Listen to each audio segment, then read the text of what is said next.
Early 2000, literally talking to a friend, and then I was like, hey, I can't drink yuppie vodka during a recession. And my friend was like, well, what are you going to do about it? And I was like, and it just came to me, I guess I'll make my own. I could not shake that idea. It literally burned in me for weeks. If I don't do something about it, I'm going to regret it for the rest of my life. There was no help. I called the TTB, the federal government, and they were like, you want to start a distillery? I said, yes. He said, okay. And I said, can you tell me what we have to do? And they're like, no, you have to figure that out for yourself.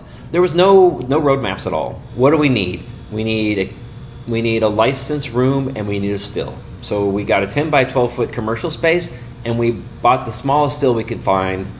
We had this whole technical, weird, scientific art project, the device that we have to learn how to use. That I've never seen one before. Like, I don't know anything about it. But, people have been doing it for thousands of years. So, it's part of us as natural scientists, as humans, what we do. We figure this shit out.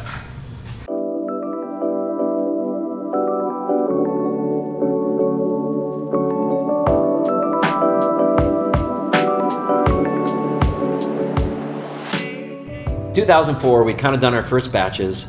We'd actually made some decent vodka that was really clean and, a good solid representation of the craft, of just like this simple spirit that was cleaner than a lot of the other things out there. Our business model was sell one bottle to one stranger off a liquor store shelf.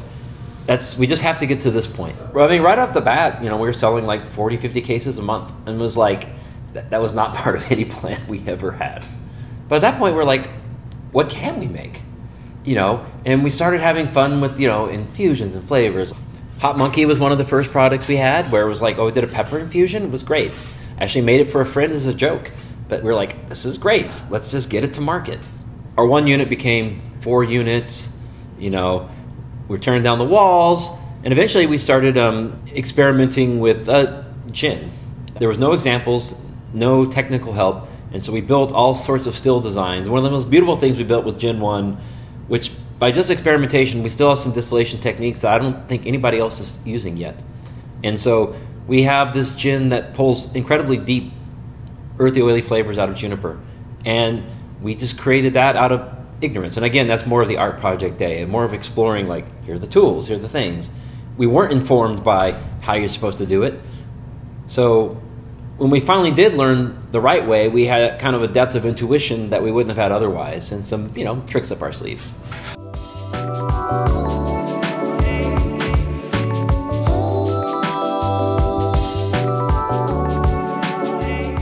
Slowly, we got to a point where we were lucky in 2011 to get our first real piece of professional equipment, this nice Christian Carl German brandy still. And then that really allowed us to finally, like, in large scale, make whiskeys, make rums, and make brandies. And when I say make, I mean start to just teach ourselves.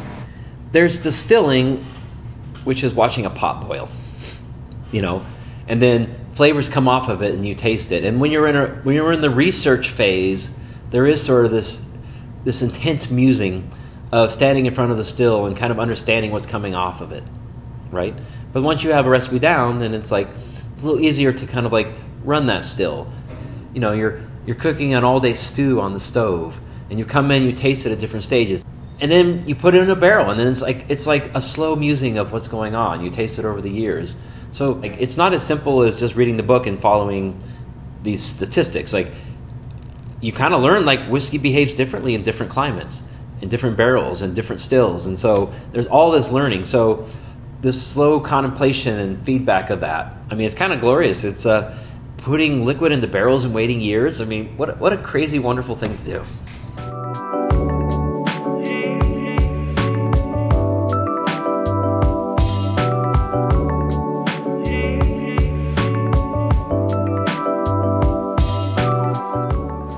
What's the best flavor? It's the one you enjoy.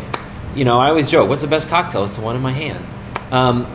Everybody's different, and what's fun is to basically create things I think are really good, and of those things, try to find the things that overlap with what other people think are really good.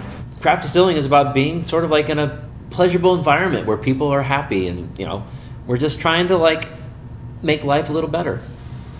One thing I wish people who don't know about us would know is like come see a company that's like almost like an open kitchen.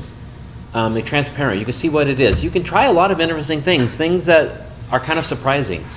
Some you may hate, some you may love, but we're making, I think, some very cool stuff, and we're going to continue to play around. And so we're real people here, and we're just making things.